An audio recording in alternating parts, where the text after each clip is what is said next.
All right, we should be live, Ralph. Thank you. Perfect.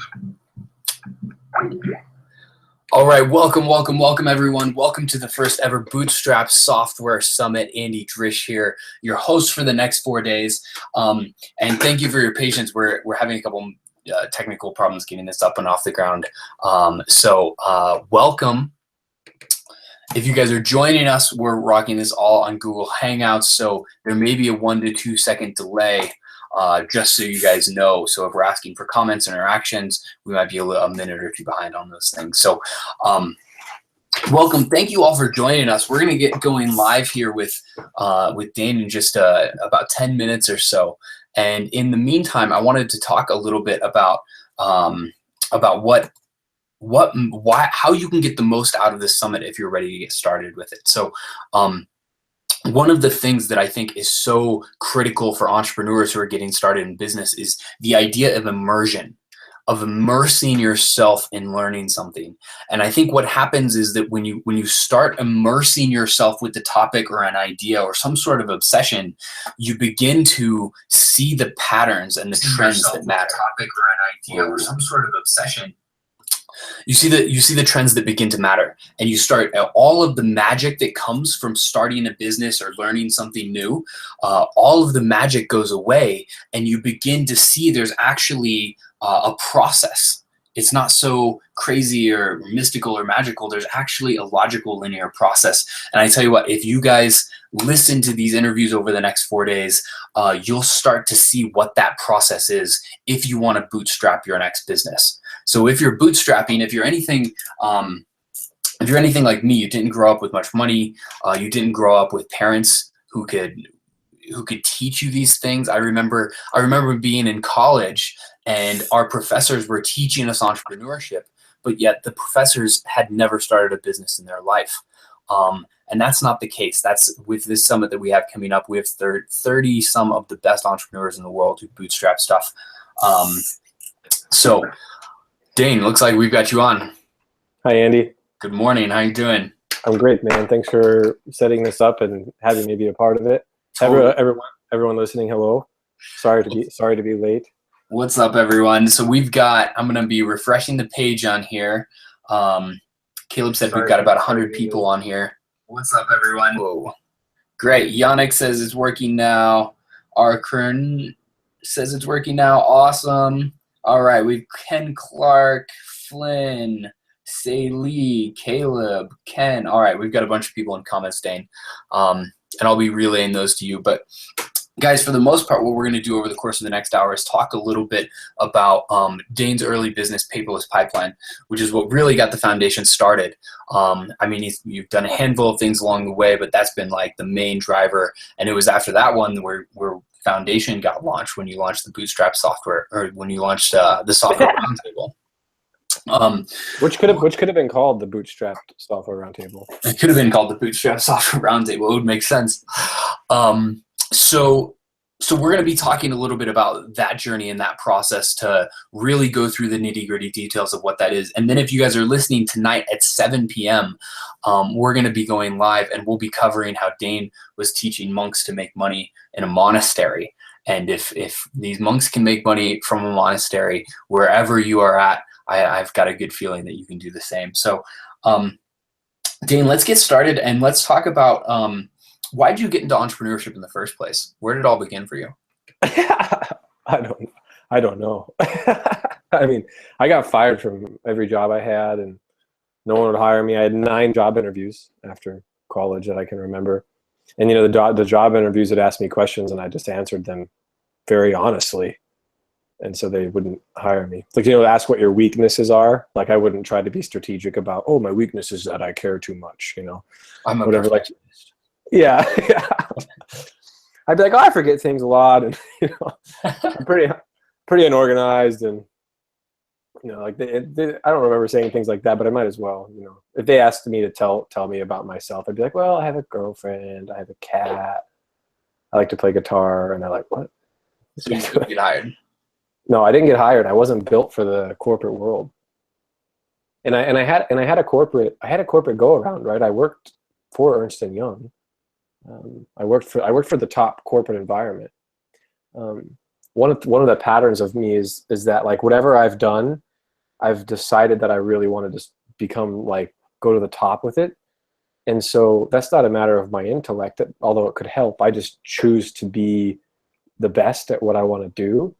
And that doesn't mean that I work any harder than anyone else. I mean, maybe I do the same 24 hours in a day that everyone has, but I chose, okay, to be successful, I have to get good grades in college and get a good job. So I just did what I was told, and I met with the professors, and I got like pretty much them to tell me what the tests were before I would take them, so I could pass them with A's.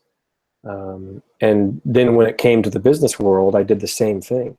I found the professors of business, and I sat with them, and they taught me how to get an A in business, AKA, how to build a really successful company.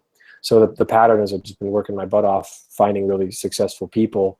In the meantime, I did get hired, but the way that I got hired was I wrote personal thank you notes to frickin' the lady that interviewed me. I gave it to her at the end of the interview.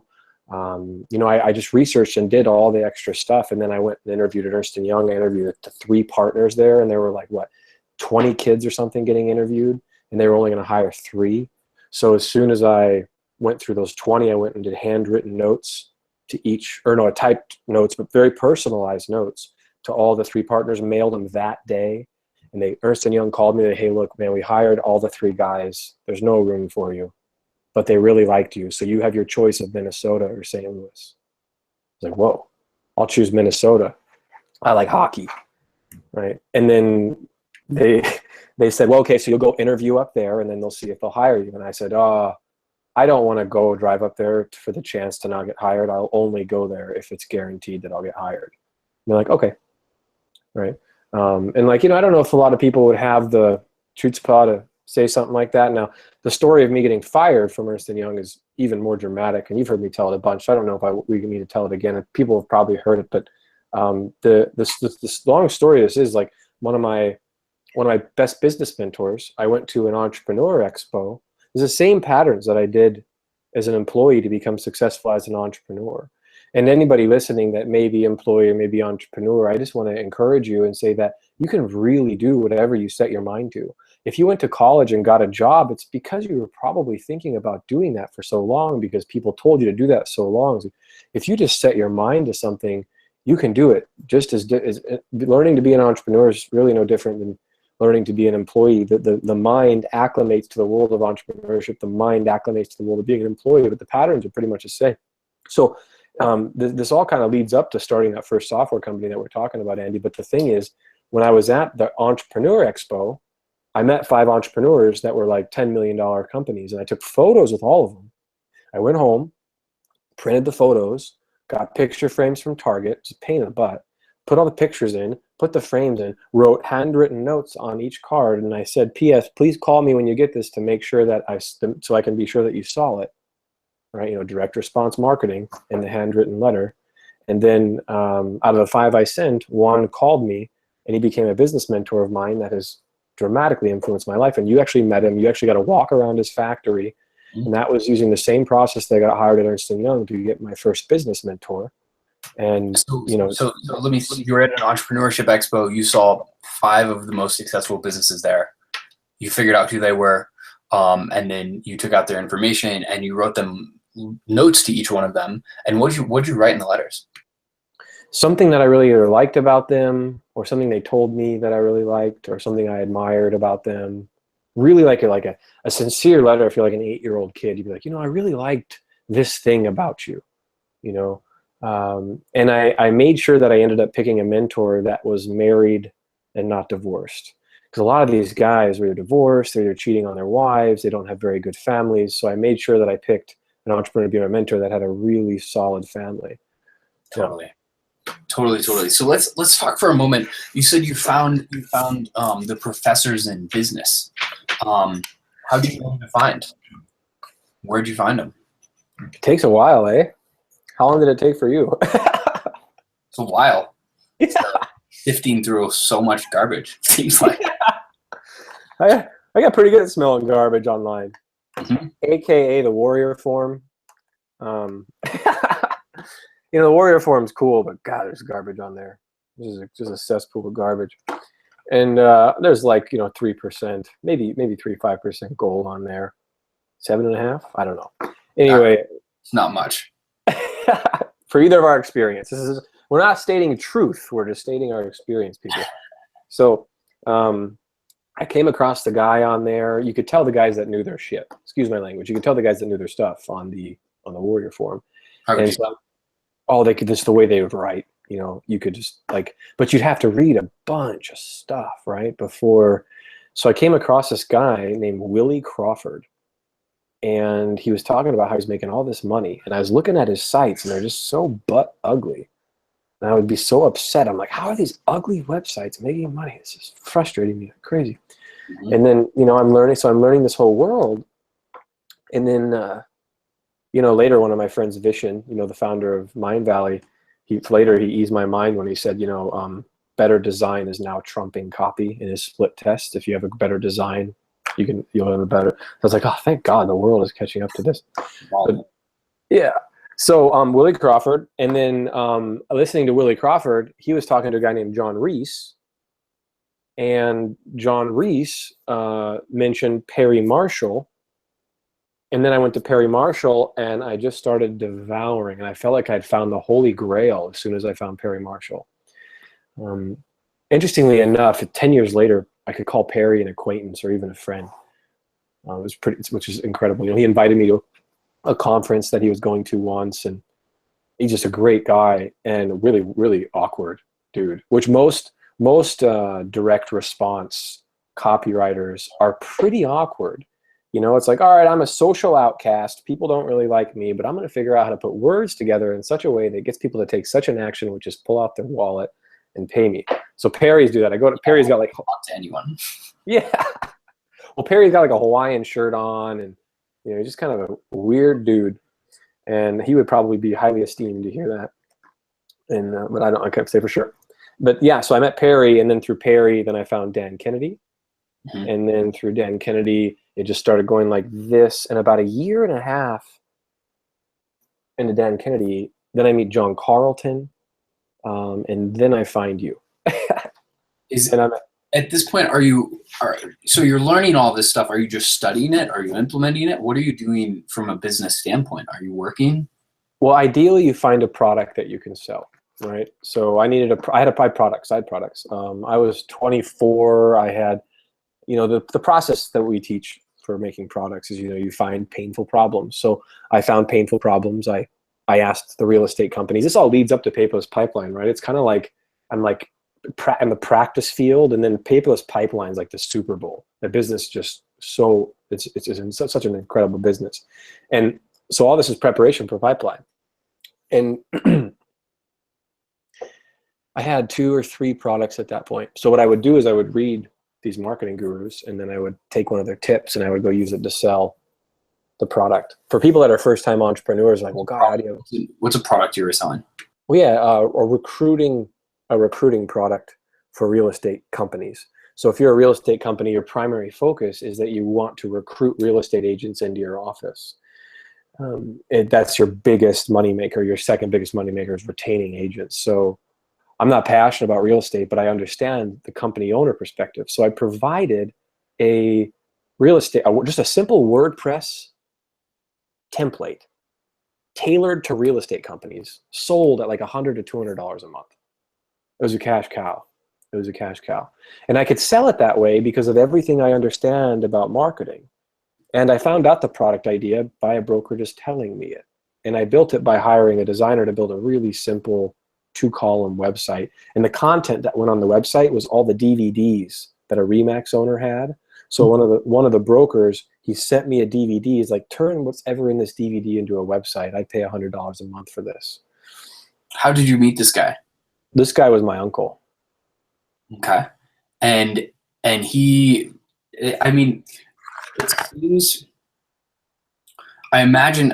seems really simple. And I imagine being, what were you, 21, 22 at the time? Mm-hmm. Mm-hmm. I imagine it being way more complex. Was it? Well, you know me. I don't know. I'm delusional. I think it's simple. I think everything's simple, and then I get into it, and I'm Well, like, here's the thing. I see people struggling all the time with what product do I build.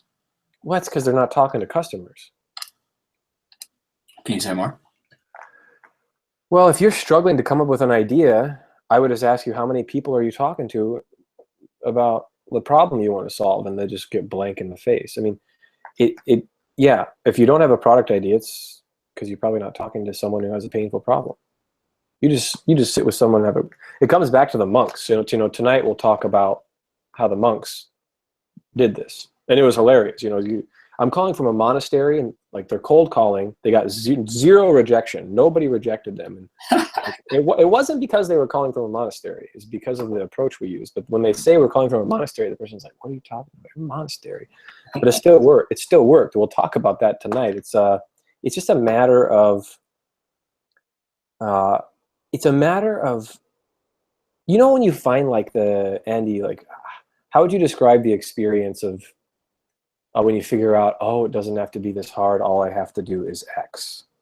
Have you had those experiences? Yeah, it's like relief. Everything like clicks into place. It's like, oh, great. That's what the process of starting a business can be like. As soon as you figure out that you just talk to a person and you ask them what their painful problems are, and it just ends up working really well. Like, so my girlfriend is here, and she's down in the lobby, and she's talking to the lady behind the counter, and she's like, well, yeah, I'm thinking about putting together a relationship app to help people navigate difficult things in their relationship. And the lady's like, oh, I really need help with that. And so she's now sitting and talking with this woman about what the app would be, and she's going to solve the problem for this person before she puts it into an app. Right? Whereas the traditional approach is like, all right, I'm gonna come up with an app, and like, okay, so what am I gonna do in the app, versus just being really customer focused. Am I being clear? Kind of. I think there's a lot of truth to it all, and I think what we're talking about is, I think what capitalism is at its essence is solving simple problems for people. And I think if people took this approach and understood it, it would be, it just becomes so much simpler when you focus on that. You remember when we were going through Brian Franklin's mastermind, he was like, most people think that starting a business requires some sort of complex idea, but the truth is business is just about solving pain. So if you shift your focus from searching for ideas to searching for pain, you'll have an abundance of business ideas that you can find and that you can use. Yeah, so I don't know what the experience level is of our listeners, like where they're at, if they're struggling to come up with an idea, if they just want to get in software, because I can speak to just about any entrepreneur at any level up to about 7 figures. And then my expertise kind of falls off after building a business to 7 figures. So it just depends on where people are. Because I think the crippling thing is, how do you find a product idea? And I just want to assure you that there is a path.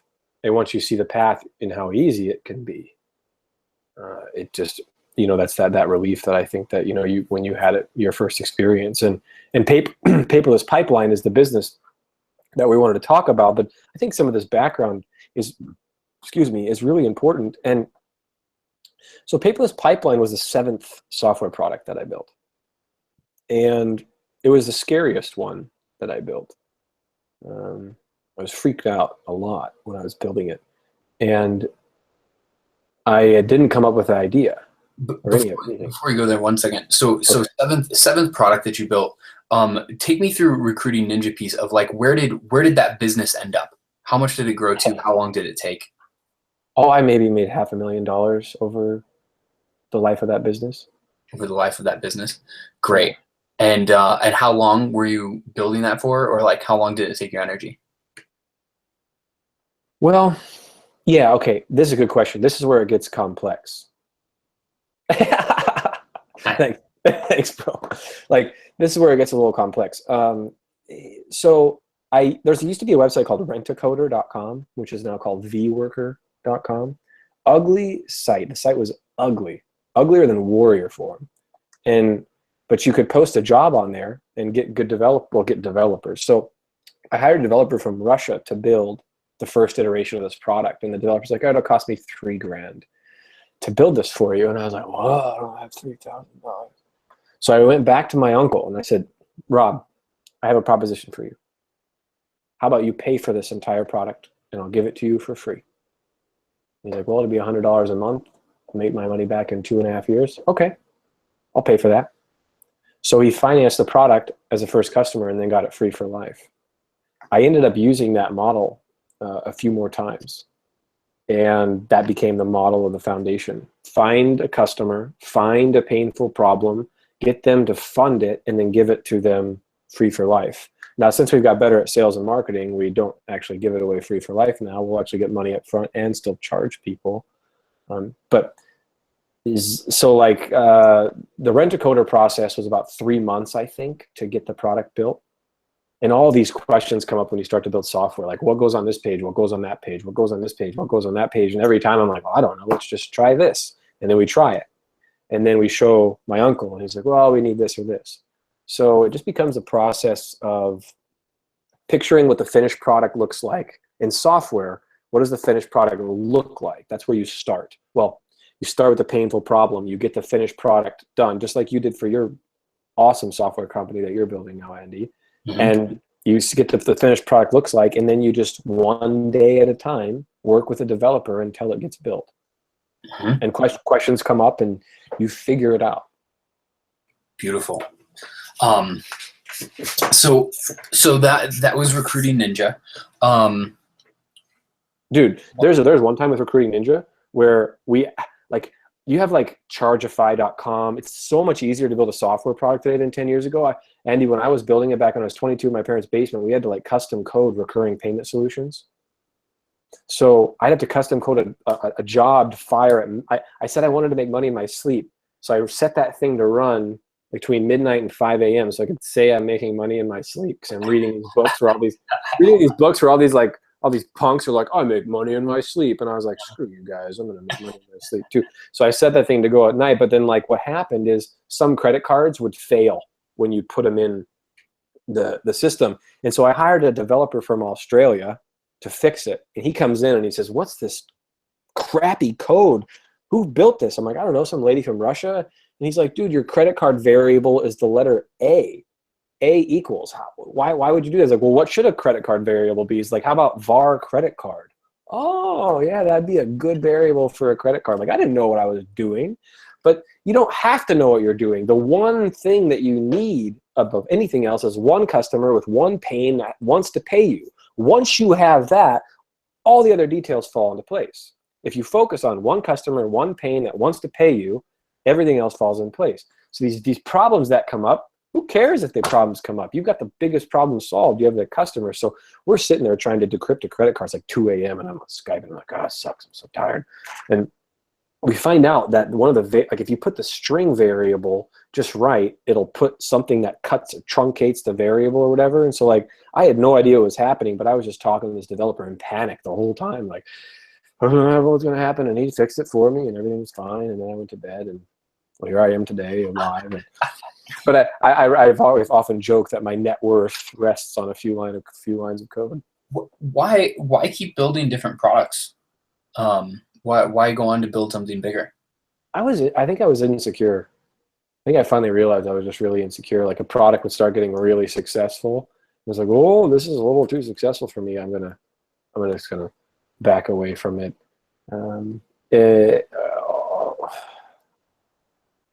That also could be BS. I think I just liked creating things, man. Like I get a product, you get up to 5 or 10 grand a month, you know. 10 grand a month's the magic number, and to people it seems so infeasible, but like, you know, $1 million a month is possible for anyone listening. Like what, how does that even compute in their brain? Well, your brain can adapt to it, your brain can wire that, and all of a sudden $1 million a month, you know, I'm out at lunch with a guy who makes $66 every minute from his software business. $66 a minute from his software business. Go ahead and do the math. Paras from Visual Website Optimizer. He gets interviewed on Tuesday. He was living in India working for a job. This is 6 years ago. And his whole goal was to make $1,000 a month. $1,000 a month. And this summer they passed $1 million a month. 6 years later. VWO is a sick business. It's ridiculous. That's a badass business. There's a lot we could break apart with that. And maybe, maybe one of the webinars I'll break apart Visual Website Optimizer for people, why it's such a cool product. But like, if you guys really want to be super rich, just make the decision to learn the business of software. It's no different than learning how to write a book, how to speak a language, it's just a skill. It's not a magic mystery. There's not some special innate talent for these guys that print money every day, $66 a minute. You could do the same thing if you made the decision. So let's talk Paperless Pipeline then. So you've got Recruiting Ninja, you've got a couple companies, you've started 7, some work, some haven't. And you could kick back and just kick it and not do anything else for a while. But you want to get into this. Why do you want to get into this? You said you just like creating, maybe part of you was insecure. Where'd the idea come from? Paperless Pipeline? Yeah. So there's that book 3 Feet from Gold, where the guy quits and then like he sells the mountain and the guy just digs like 3 feet and there's gold there. Yeah. Paperless Pipeline was 4 years and 6 products away from gold. Right. So I don't think I would have had the wisdom, the knowledge, the experience, the skill to recognize, build, see, execute that product if I didn't have 4 years of practice doing it. So what's more important than the business itself is the training ground that built me to be able to see that business execute and implement on it. So those of you guys that are starting, if you're wondering how in the world could I ever build a paperless pipeline, if it's your first time out the gate, you probably should not. You really want to build a tiny SaaS business that solves a really small problem that makes $2 to $4 grand a month. If something breaks, you don't have a lot of people pissed at you. Excuse my language. If something breaks, you don't have a lot of people upset with you. If you 40 people at $100 a month is $4 grand a month. Start with a tiny SaaS business. So after I did this 6 times, I was talking to this real estate company who bought my 4th product, and he said, "Well, could you add this, and this feature to the product?" And I said, "Sure, yeah," because this guy was a top 10 real estate company. I was like, "Yeah, dude, I'll add that for you. It'll be 3 weeks." And I had no idea. I said, "That sounded right." And I went to my developer. I said, "Hey, I want you to get this feature done this weekend." So he goes Friday, works all weekend, works on Monday. He's in like Slovenia or whatever, and he's a pretty awesome dude, and he likes to work all the time. So I'm like afraid people think I'm a slave driver. I'm not really a slave driver. Am I a slave driver, Andy? No. Okay, yeah, I think so. So I just got excited, like, build this. So on Monday, I call him, "Hey, I know you told us 3 weeks, but we got this feature done over the weekend for you." What do you think that guy did? He flipped out. 3 weeks done over the weekend, right? And that was pretty badass. Excuse my language again. I'll try and watch that. So he calls me and he said, "Man, you did a really great job with this. I wonder if you might be able to help me with this other problem that I'm having." "Sure, what is it?" He's like, "I'm looking for a transaction management software product, and I've been looking for years, and I can't find anything that does what I want it to do." I said, "Well, transaction management software, I've heard about that. I'm really scared, actually, of that business. It just seems way complicated and over daunting." He's like, "That's just it, Dane. They all are overcomplicated. The one I want to build is really simple, and I was wondering if you could build it for me." I was like, "Well, I only like to build things that other brokers would buy." He's like, "That's what I'm saying. You could build this product and sell it to other real estate brokers." And I was like, "Well, would other real estate brokers buy what you want to build?" He's like, "Dane, I've got a list of my friends just ready to buy it if you build it." So I got these top 10 Remax saying this all to me. And I'm like, "Well, can you tell me what you want?" And he's like, "Yes, I want this, and this. I said, "Whoa, gosh, he knows exactly what he wants." I didn't even have to really think much. So I went and found a software template. I made it look like what he said he wanted. I showed him it. He said, "No, I want you to change this and this." So then I went and hired a developer, and I found a developer on a message board. I asked the broker if he would pay for it in advance to get it for free. He's like, "Well, how much will it cost to build?" And I was like, "We're at $8,000 for the first version." Remember, Recruiting Ninja was $3 grand. This was $8,000. He's like, "No, that would take quite a few years to pay back. I don't think I want to build. I don't think I want to pay for that." And I was like, "Okay." He's like, "Would you give me equity, or maybe I get some equity, and then maybe I might pay?" And I was like, "No, I think this is. I don't know if I need equity or not." Anyway, I had cash coming in from the other businesses at that point, so I just decided to fund the $8,000 myself. And so then we got that one built, got him on, showed him the first version. Like, no, this is wrong. You built it wrong. fixed it. Week 9, he's in the product using it. Within 2 months, his whole company's paperless. And I walk into his office to get a testimonial video to start launching to other real estate companies. And when I walk in, that office is pretty happy to see me. You know, I walk into the transaction manager. She's like, look at my office. I don't have to crawl around paper anymore. And then Rob, not my uncle, this other broker, he drives me to his warehouse. He's like, look at this warehouse of all this paper. And it's this giant warehouse, maybe the third of a football field. All of his paper. He's like, look at the problem that you're solving for me, Dave. And I was like, oh, wow, the impact I get to make. And so I'm not trying. So what am I doing? I'm not asking what's my passion, which could be a good question. But at this time, I just want to get myself financially free first. So I'm not asking what's my passion. How can I serve other people? I'm really passionate. I'm not passionate. I'm passionate about many things. But one of the passions is, you know, helping solve this guy's problem. You know, I really got to make a big difference. And I remember when I finally charged him, I was like, hey, so I need to start charging you for this product. And he's like, oh, well, I thought you might give me a break on it because I gave you the idea. And I just honest with him. I said, you know, I'd love to give you a break on it, but the business is kind of expensive and I'm losing money on it right now and I really need the support. He's like, oh, okay, sure. And he gave me his credit card. You know, so it's not like, okay, I got to twist someone's arm to really try to, God, you know, get someone to pay me for something. So that's the high story nutshell, but it was 4 years. So for people just starting out, start with a tiny business. So then you can finally build a pipeline. One of the things that stands out to me hearing that has been a trend that I've noticed among most of our most successful students in the foundation, and then also just trends along what I've seen in my experience with business is that the turning points in business seem to be when you get one key influencer on board who can help with something. Yeah. And so when you're starting off targeting the people who already have influence and who are already established in a market, and if you get one of them on board who's on board with your product, it changes everything. It's a pretty frightening realization. Like in a good way. Mm-hmm. Totally. The foundation started because of Andrew Warner. Just one person. One person.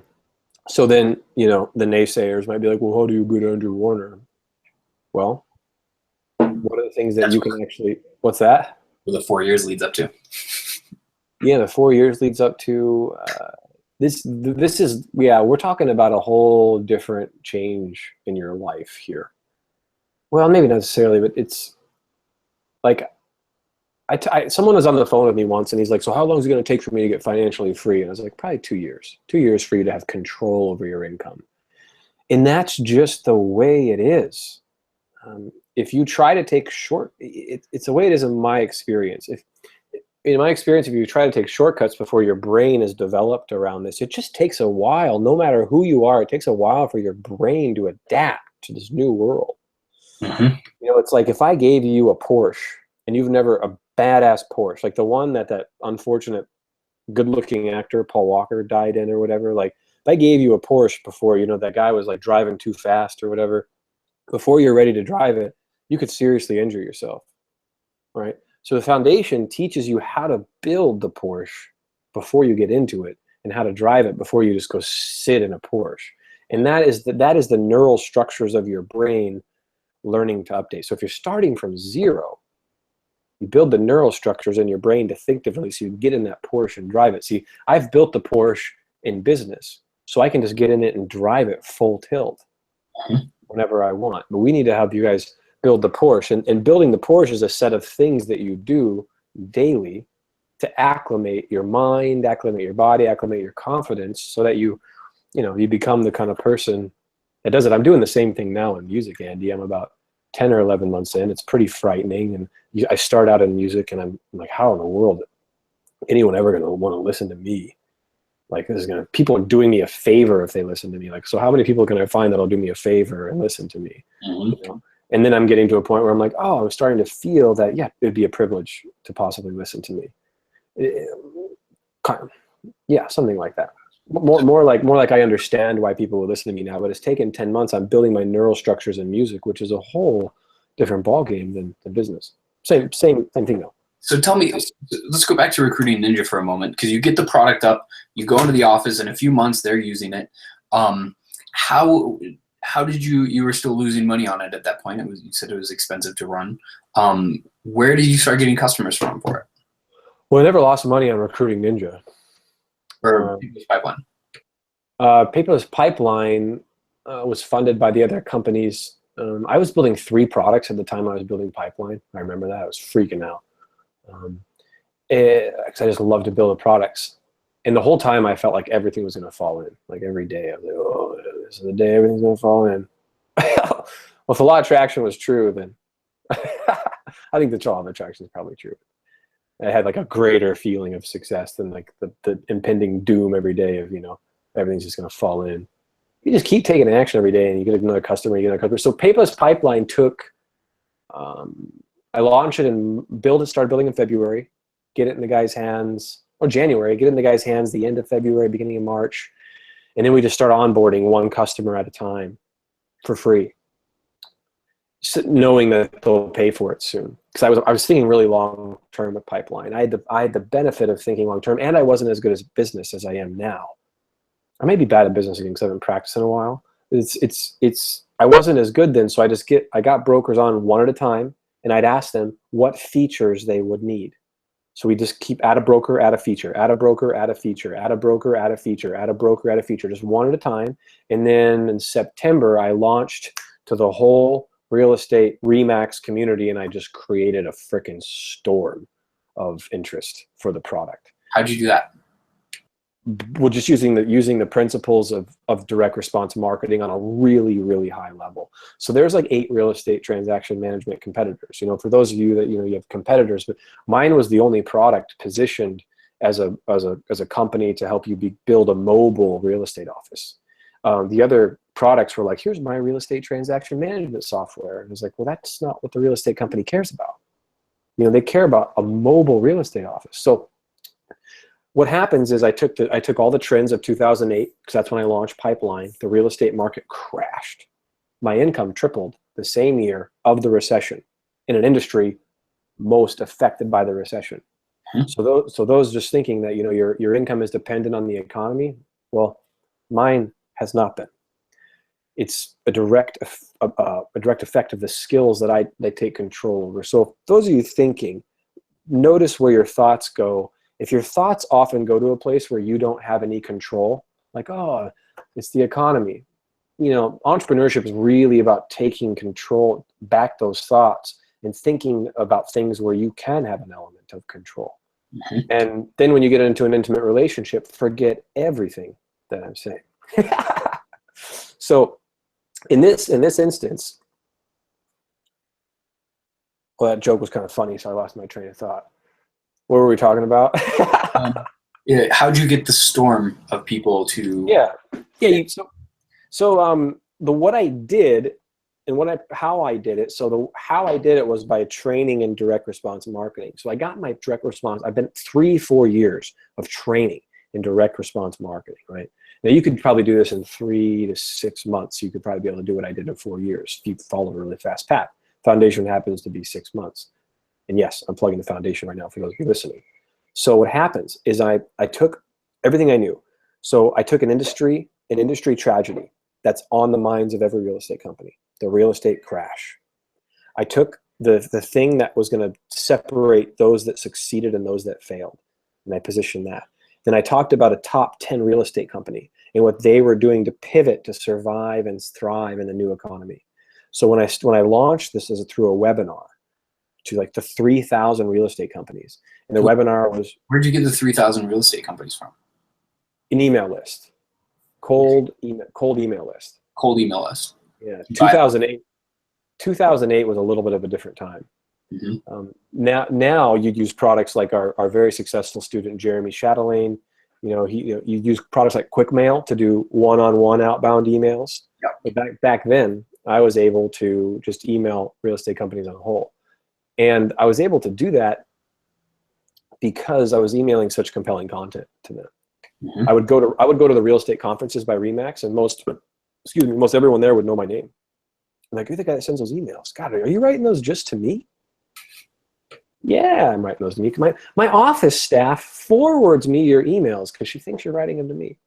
Well, they're freaking marketing emails, aren't they? I say, yeah, they're marketing emails. So this is all from direct response marketing. Study direct response marketing. So the webinar that launches Paperless Pipeline is recruiting secrets of a 200 agent office in Tennessee.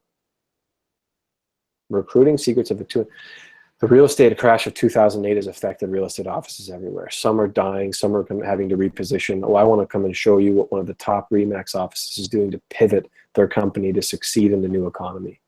Come join and learn. Then scripted out the entire webinar. And the script of the webinar was pretty much the essence of that description.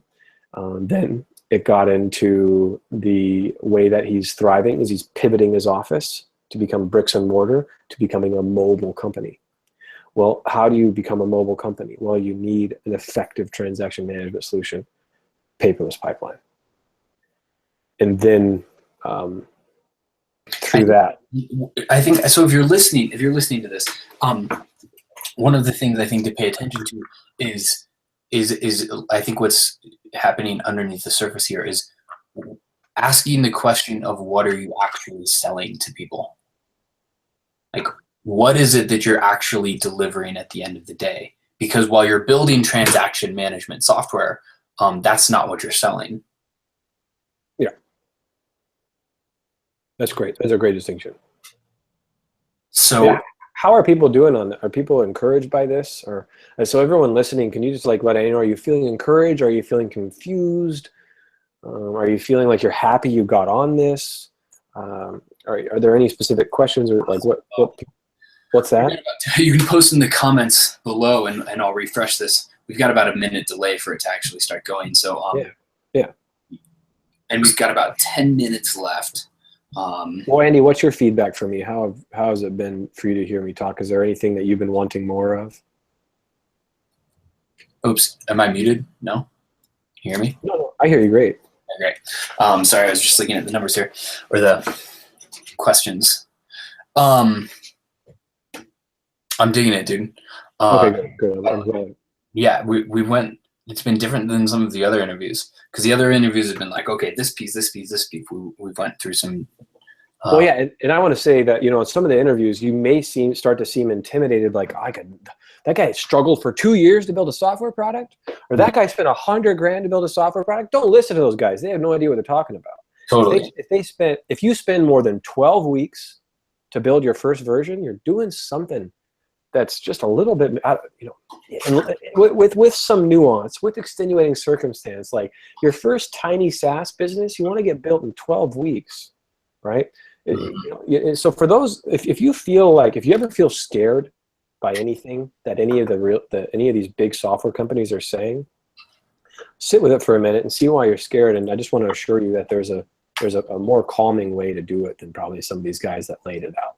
Totally, and I think it's important to see both because so we've got the interviews coming up after this. We've got John Loger coming up in about 10 minutes at 10 o'clock Mountain Time, and it's phenomenal listening to him. He's so good. I've never met anyone who knows how to sell as good as he does. So this stuff that we're talking about with Dane about like how do you position something and figure out what it is that you're actually selling, John will teach you how to do that and how to get the maximum dollar possible with whatever it is that you're selling. But then after that, we have David and Wyatt, and they spent 2 years and over 6 figures building the first version of a product that was really terrible, and it didn't work. And now 2 years later, they just finished launching it. And I think it's important to listen to that because I think the lessons that they learned of going through that process and what not to do is so valuable. So Dane, I love your ability to make things simple and to still step down to the essence of just what is the most important thing to get done. Which I think is just one of the key factors of anyone bootstrapping and getting something started is what matters most and only focusing on that. And when you hear those stories, know that it doesn't have to be that way. As you're saying that, I think it's important for me as I reflect on, I think my level of awareness wasn't as high as I would have liked when I started teaching the foundation. So I wasn't able to share things that might have been really helpful. Like, I think I was pretty miserable the whole time I built my first software product. Like, really afraid, really miserable, like not feeling like I had any control. You know, like, it was rough. It was rough. It's like, man, how do I do, like, this is rough. And I finished recording my first album, you know, and I put it out, and it's got some good response and whatnot. And I'm like, I'm okay about it. Like, I'm more looking forward to my next album. Right? You know, as art is a different beast for me. But my first album, I was pretty miserable. It was hard. You know, I'm sitting in a recording studio, a red light comes on. It's like, crap, I can't make a mistake. Like, you know, and when I built but now I'm come back recording my second album now. I'm starting my second album in December, and it's a whole different ballgame. You know, it's like, it feels really exciting. And like, you know, I have worthlessness come up, like, oh man, am I going to be good enough for this album? And like, is my voice going to be where I want to be? Am I going to hit the notes that I want to hit? But it's a whole, like, I feel like so much more relaxed. But you know, I felt very relaxed when I was building Paperless Pipeline. It was my 7th go around, except for the terrifying fears of 8 competitors. I'm like, oh, 8 competitors. I call up but the guy who gave me the idea is like, dude, there's 8 competitors. What am I doing in this industry? He's like, dude, don't worry. Those guys don't know what they're talking about. Just listen to me. This is what you need to do. It's like, okay, good. So I kept going forward, you know, but I went to my customer with my fear. Think about that for a second, what I just said. How many of you would have somebody that you talk to? This guy is just a client. He's not like my uncle, right? He's just a random guy that I found through my cold marketing. And, you know, I told him my fears, like, dude, I'm kind of afraid right now. And he's like, he comforted me, you know, like, you can build a really great friendship. Like, there's the relief that can come when you're like, wow, I can just be myself, serve people. And then you need to learn some basic skills where your mind can learn. You know, I read a thread on Reddit the other day, and it was a guy asking for partnership advice of, they wanted to do some joint venture deal with some other company. And he's like, I've never done anything like this. And the thing that stood out to me, he said, and I'm afraid of looking like an idiot. So do any of you have any advice on how to do these types of deals? And it was so interesting that was the actual fear of, like, I'm afraid of looking like an idiot. And I was like, man, I wonder what would happen if you just told that to the person that you want to do the deal with, of like, hey, I'm afraid of looking like an idiot and I don't really know what to do here. Do you have any ideas? And I think it would just open up a whole world of possibility for people when they can just be that real with the people that they're working with. That's what we're trying to do at the foundation. Totally. So we've got a couple minutes left. Anything else? John goes on in 5 minutes, so we'll wrap this pretty quickly. 3 minutes. Anything you want to say before we wrap? It's standing out to you. To anyone listening, I really think that you have the opportunity of a lifetime to learn from me in business. And you know, you're looking at Andy right now. You guys are seeing Andy, his beautiful green eyes, his somewhat messed up mohawk spike thing, his facial hair, which he started to grow after his Bali trip, and to Bali. And when I met Andy, he was doing what society had told him to do, and he was seemingly unhappy, and he was reading the books that society would say to read, and he was crushing it on social media. And when Andy met me, I showed him another door, and he took a freaking bazooka and blew the door open, and just went off like a rocket. And Andy is now starting a software company, and he's doing what he wants to do with his life. Are you doing what you want to do with your life, Andy? I think so. I don't want to kind of speak on your behalf too much here, but you know, it was Halloween night, and Andy wrote me a letter on his laptop, and he said, Dane, you changed my life, and you taught me, and I really want to see you teach other people. You know, and I remember crying when I read it. I was like, crap, am I really a good teacher at this? You know, and Andy's like, Dane, you're one of the best teachers that I can imagine teaching this. Like, please teach other people. So, you know, the letter that Andy wrote me gave birth to the foundation. And I just really have a great gift for teaching people, and I'm probably not going to teach in the same capacity ever again.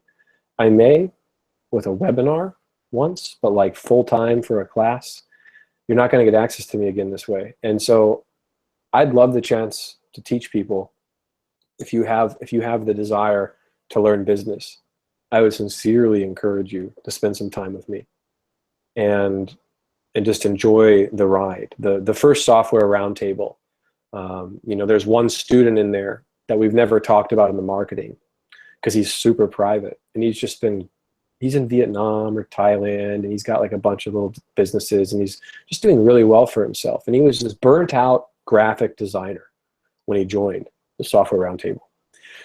And he said the most valuable thing in that software roundtable was just sitting on calls with me an hour a day and just hearing me talk about business. And if you guys can start tapping into the world of energetics and what happens to the brain on an energetic level, all the frequencies that come off your brain from all the thoughts, if you can absorb yourself around someone who's lived it for as long as I have, you can look at life a whole different way. So this is just like my sincere sales pitch of, please join the foundation, please learn from me, please let me care about you so that you can have a life with all these different businesses. The one that Andy now lives, and now Andy mentors me, the one where, most of my friends are on completely different trajectories now from hanging out. Most all my friends are like self-employed or entrepreneurial, and they weren't when I met them, Beautiful, man. Thanks for sharing all that. We need to get wrapping so we can get to John's interview next.